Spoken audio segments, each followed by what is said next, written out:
Halo para penggemar Suyanto.id, ketemu lagi. Mudah-mudahan Anda semua selalu sehat walafiat dimanapun saja Anda berada. Masih tetap bersama channel pendidikan Suyanto.id, sebuah channel Anda untuk berbagi pengetahuan dan belajar sepanjang hayat. Kali ini kita masih membahas bagaimana cara hidup sehat secara holistik bersama Kiai dan Ustadz dan ulama Dr. Zainal Mutakin. Beliau adalah dosen Fakultas Kedokteran Universitas Gadjah Mada. Dan jangan lupa di episode ke-13 ini, saudara klik subscribe supaya selalu mendapatkan video terbaru dari Ustadz Zainal Mutakin. Nah, kali ini kita akan melanjutkan tema kita yang kemarin terkait dengan bagaimana hidup berdampingan dengan tekanan darah tinggi. Nah, ternyata partnernya tekanan darah tinggi itu ada salah satu organ yang penting, adalah ginjal. Bagaimana kita merawat ginjal kita, sebuah organ yang sangat berharga. Kita akan menyerahkan kepada ahlinya. Jadi kepada Ustadz Zainal Mutakin. Assalamualaikum warahmatullahi wabarakatuh. Waalaikumsalam warahmatullahi wabarakatuh. Alhamdulillah Ustadz, kita berada pada episode 13.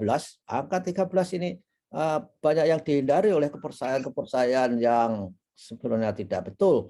Jadi di hotel-hotel itu nggak ada kadang-kadang kamar nomor 13, Dok. Tapi kita nomor 13 ini adalah nomor yang berberkah karena kita akan membicarakan organ tubuh yang sangat-sangat luar biasa perannya. Gimana, Dok, ini ginjal kita ini, Dok?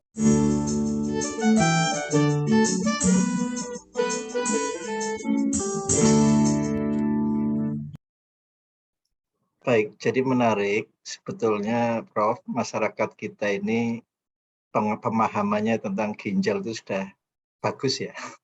Bahkan kalau orang digelitik itu akan merasakan ginjal-ginjal. Oh, ya. Ini starting point yang bagus, Prof. Leres. Karena sebetulnya Tuhan itu menghendaki kita itu ya mempelajari apa yang ada dalam diri kita. Wa fi anfusikum afala tubsirun. Lebih-lebih ginjal, Prof. Sejak awal kita sudah komit. Kesehatan seseorang itu sangat ditentukan oleh kondisi cairan ekstraselnya. Nah, paling tidak kita kan tanpa menyadari air yang kita minum itu pun nanti harus dibuang. Jadi sekali lagi dalam 1 menit, Prof, ginjal itu merelakan dirinya untuk bersih-bersih, Prof. Subhanallah. Jadi yang ada dalam darah ini tidak semuanya bersih loh, Prof. Ya, betul. Nah, itu harus dibuang. Maka dalam 1 menit itu kira-kira 20% darah yang mengalir, Prof. Itu dilewatkan ke ginjal, Prof. Ya. Subhanallah. Dan itu ditreatment oleh ginjal, Dok. Persis, Prof. Maka sebetulnya kalau kita sayang pada ginjal, ya, itu berawal dari perhatian kita terhadap air seni yang keluar, Prof. Warnanya itu pertahankan seperti orange squash. Jadi ya kuning tapi lamat-lamat gitu loh, Prof. Kalau putih bersih, Dok? Kalau putih bersih? Kalau putih bersih itu tandanya bahwa air yang kita minum juga putih bersih, misalnya air bening. Tanyakan itu ya. Saya sering mengalami itu. Ya. Karena tapi kalau habis minum suplemen, misalkan vitamin-vitamin, itu juga memberi warna kuning akibat dari suplemen itu, saya kira, Dok. Betul, Prof. Jadi misalnya vitamin C, itu air seninya akan berubah kuning. Ya. Kalau minum antibiotik, misalnya eritromisin, eri aja kan merah, Prof. Eritromisin. Nanti air seninya jadi merah. Ya. Kalau makan pete, Dok. Kalau makan pete lebih ke arah aroma, Prof. Ya. Tapi Prof kan pernah pirsa buah delima. Ya. Nanti warnanya juga merah. Tetapi yang paling penting, Prof, pada anak-anak yang menginjak remaja misalnya, ya, itu kok belum menstruasi kok sudah warnanya merah. Ya. Nah, ini tanda kerusakan ginjal yang masif, ya. Seperti Oh. cucian daging, Prof. Oh, bisa terjadi pada usia awal, Dok? Awal, Kerusakan ginjal. ya 11 tahun, bahkan 6 tahun, ya. Jadi sekali lagi ini biasanya disebabkan karena kuman, Prof. Ya. Oh.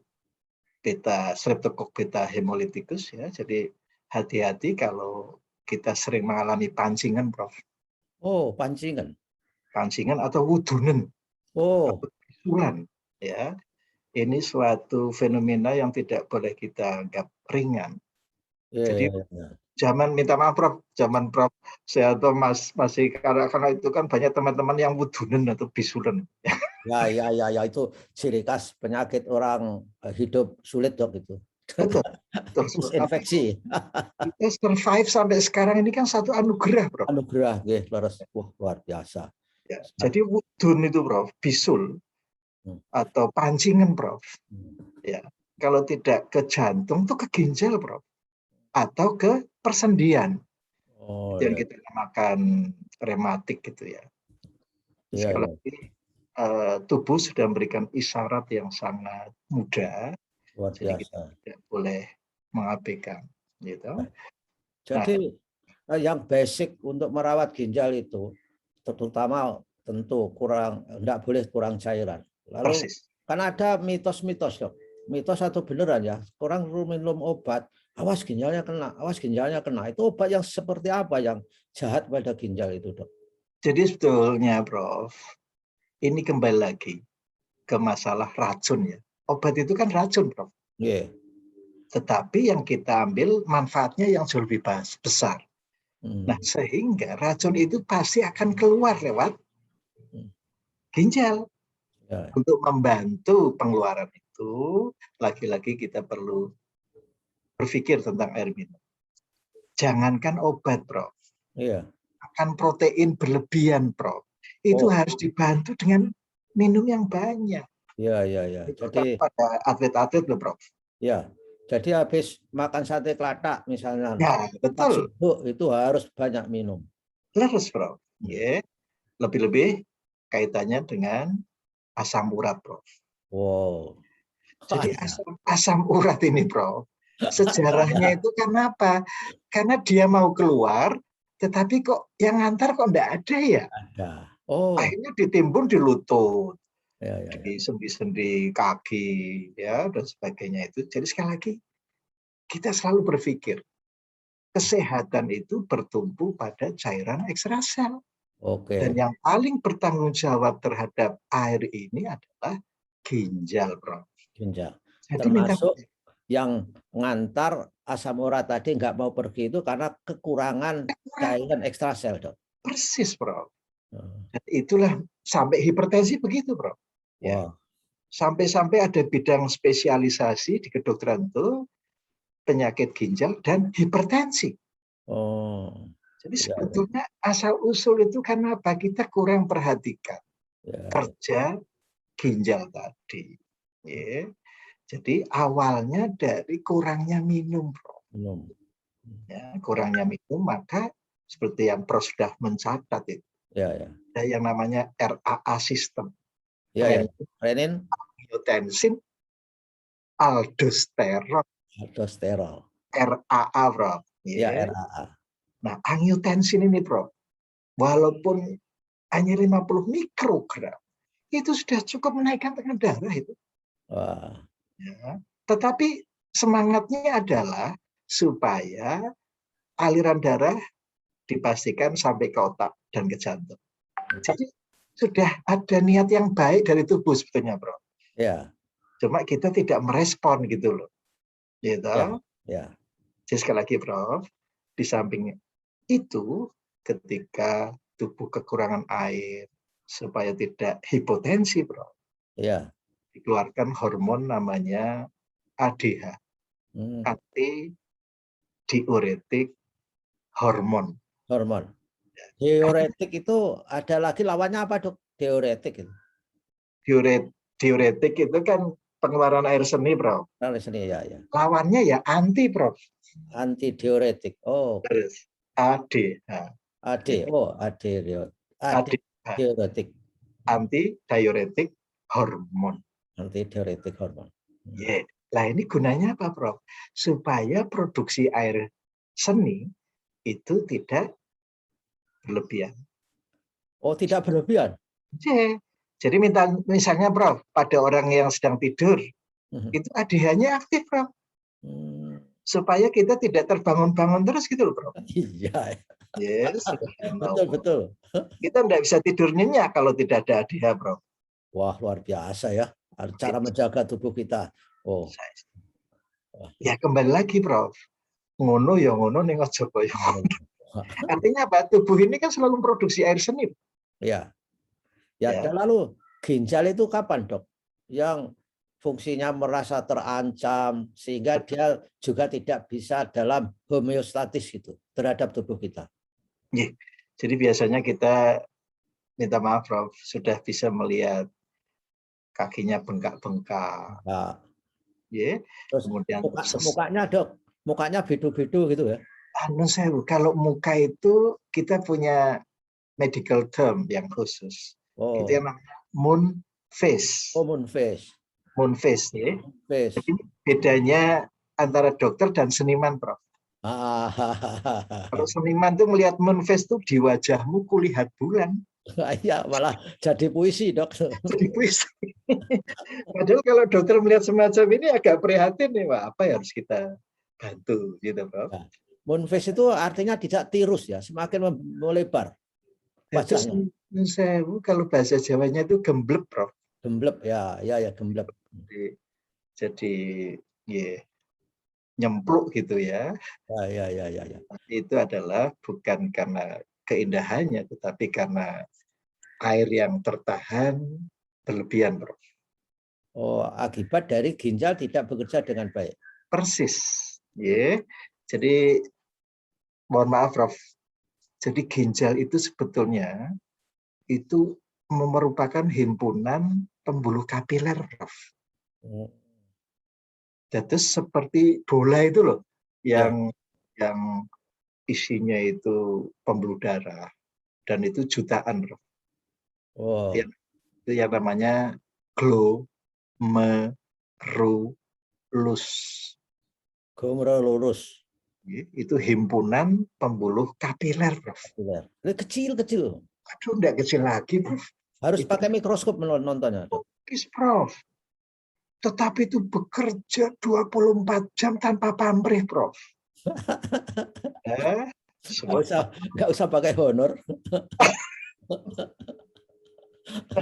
Maka kalau kita ingin memberikan apresiasi pada ginjal, sebetulnya paling sederhana ya lihat perubahan warna air seni saja, Prof. Seni, ya.